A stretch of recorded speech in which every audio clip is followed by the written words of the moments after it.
Welcome back to the Realm Report. It's been a pretty unique month as attention has been split between the old world and everything happening with the archipelago. I'll touch more on that in a bit, but for now, let's jump right into the topics. Earlier in the month, Plague Doctor announced the results of the recent build competition over at the Yacht Club. Although this was a yacht-themed build competition, there was a lot of flexibility in regards to what could actually be submitted. In first place, we had Black Lightning, who opted to go with a more traditional style yacht. In second place, we had Zulu, who went with a Viking-style longship. And in third place, we had Ratboy, who built a yellow submarine. Thanks to everyone who participated in the competition. Anyone who's a Yacht Club member is always welcome to head on over and add their own yacht to the collection. In fact, Yacht Club management has informed me that there are a few yachts that still haven't been completed. Just a reminder that if you aren't planning on finishing any build, one option you always have is to put it up for auction. That way you could potentially recoup some gems while also allowing someone else the opportunity to finish it. If you're interested in going that route, just reach out to either myself or Princess so we can get it added to the next auction. As far as this month's drawing goes, it looks like nobody selected the winning number. This means that the 2,250 gems that was collected this month will be carried over to the next drawing. Every number purchased will also carry over, and those with those numbers will be able to bid on an additional number. So if you're a Yacht Club member, be sure you're not forgetting to bid, as it starts at only 20 gems.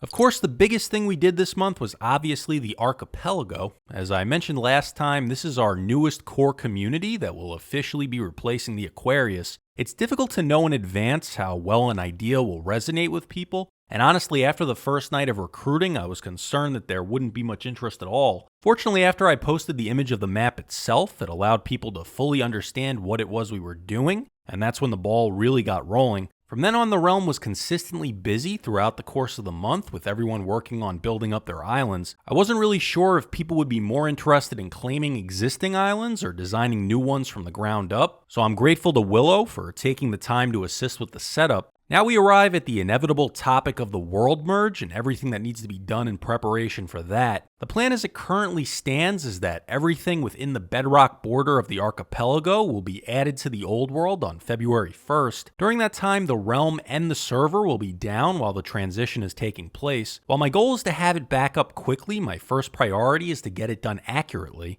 That being said, there are a few actions that need to be taken by everyone in the archipelago to ensure a smooth transition. First, you'll need to deactivate any nether portals you currently have or are aware of. These portals are linked to the nether in the archipelago's current world, so they'll need to be relinked to the nether in the old world. Next, it's important that you destroy any maps you currently have of the archipelago. Again, these maps are linked to the current world and will become glitched maps if they're brought into the old world. I've already gone ahead and prepared fresh maps for the archipelago's new location, which you'll find in your mailbox following the world merge. It's recommended but not required that you use up all of your remaining levels you have before the transition if you'd rather not see them go to waste. I also recommend stocking up on any inventory that can be acquired from villagers, as unfortunately it's not possible for me to transfer entities between worlds.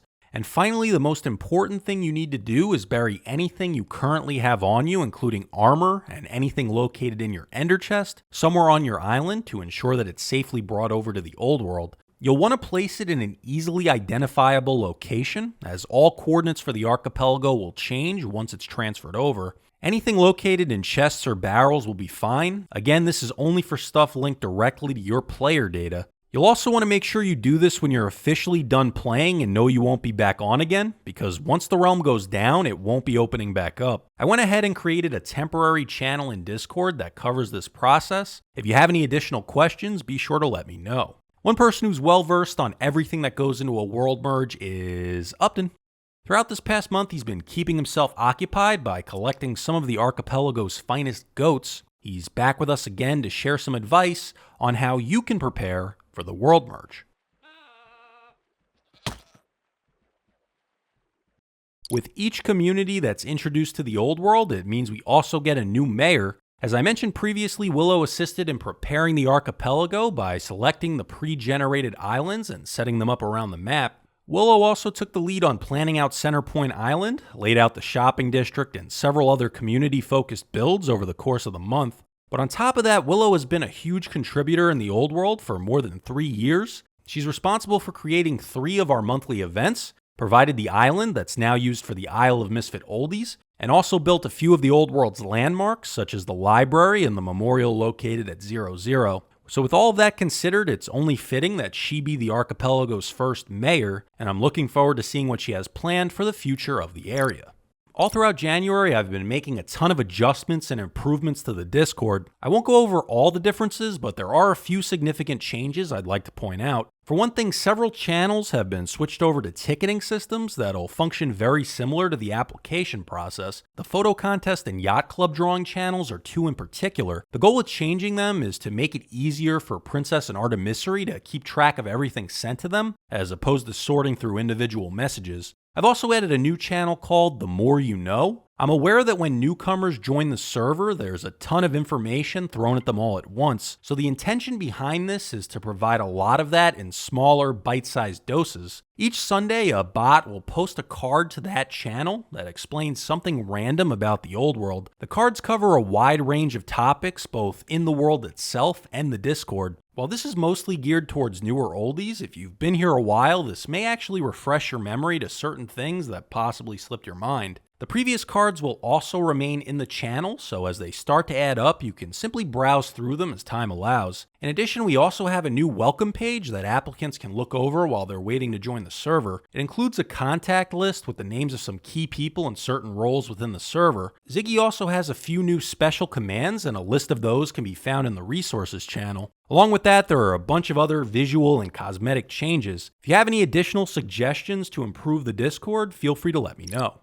A second Mario-themed build competition was held at the Circuit of Mario Dome Champs this month. Knowing that the archipelago was going to take up a lot of people's time, I figured revisiting a smaller competition would be more manageable for anyone who wanted to participate. While we had a few submissions, it definitely suffered as the majority of oldies were preoccupied with their projects on the realm. The competition is running until the end of the month, so there's still time if anyone wants to head over and add something before it ends. I had put up a poll to gauge interest in maybe converting this to a group build. While we ultimately decided to let the build competition play out, it is possible that we may revisit the group build idea early next month as another way to decorate the track. Speaking of build competitions, next month New Canaan will be hosting one of their own. The theme for this one will be skyscrapers. If you've been over to the New Canaan area recently, you'll notice a few skyscrapers with plots available because they're planning to add even more to the skyline. With that being said, they're well aware that this is a very resource-intensive competition, and with several new oldies joining this month, they may not have everything they need to participate. Therefore, they'd like to open the door to sponsorships and offer more established oldies the opportunity to sponsor someone. While the sponsee would handle the actual building, the role of the sponsor would be to provide them with any materials they need. These can either be obtained from the sponsor's personal inventory or through providing gems that can be used to purchase the materials. The sponsee and the sponsor will agree to their own terms as to how to split the prize should their build win the competition. Be on the lookout for a forum post with more details to follow. The theme for this month's photo contest was Wildlife Safari. Basically, any photo submitted needed to be of a naturally spawned mob somewhere in the old world. We had several great submissions this month, but ultimately it was Half-Ass Guy's photo of the DC&H building, a skeleton horse, that won the competition. As I mentioned earlier, there's now a bot in the photo contest channel for submitting photos as we move forward from here. It can also be used when suggesting themes for future contests as well, and I'd just like to reiterate that each oldie has 2 votes to cast in every contest, so be sure to use both of your votes in order to be counted.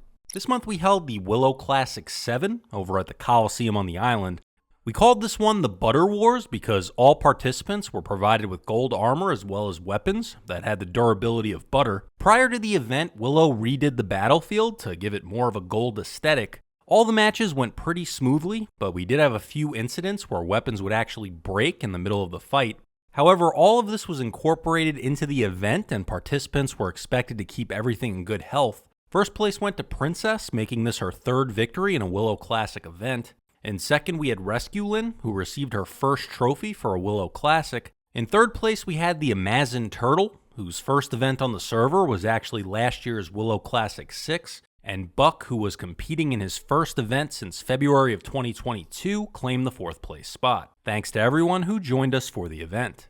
Next month, we'll be returning to the Circuit of Mario Dome Champs for the Dome Grand Prix 2024. This will be the first ice boat race we're doing for this year's Grand Prix series. Chozo placed first in this event in both 2022 and 2023, but this is technically a brand new racetrack, so we'll see how things go this time around. I encourage everyone who plans on racing to head over beforehand and give the track a test run. Hopefully we'll see a few new racers next month as well. With that said, I hope you'll join us for the Dome Grand Prix 2024 when it's held on February 4th. On February 25th, we'll be returning to the Fishbowl for the third Snowman's Leaf Spleef event. As people always have difficulty navigating to this location, Peculiar went ahead and created a branching path from the Aquarius hub that'll take you directly there. There are locker rooms available for you to store your stuff and a parkour course to mess around with while you wait. If this is your first time joining us for this is a spleef game where the objective is to throw snowballs at your opponent's feet to activate the drip leaves below them and make them fall to their death. It's a really fun event despite all the lag we usually have to contend with, so I hope you'll join us for Snowman's Leaf Spleef 3 on February 25th. And that wraps things up for this edition of the Realm Report.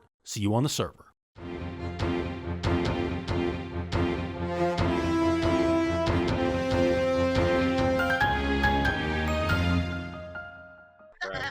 Really? There's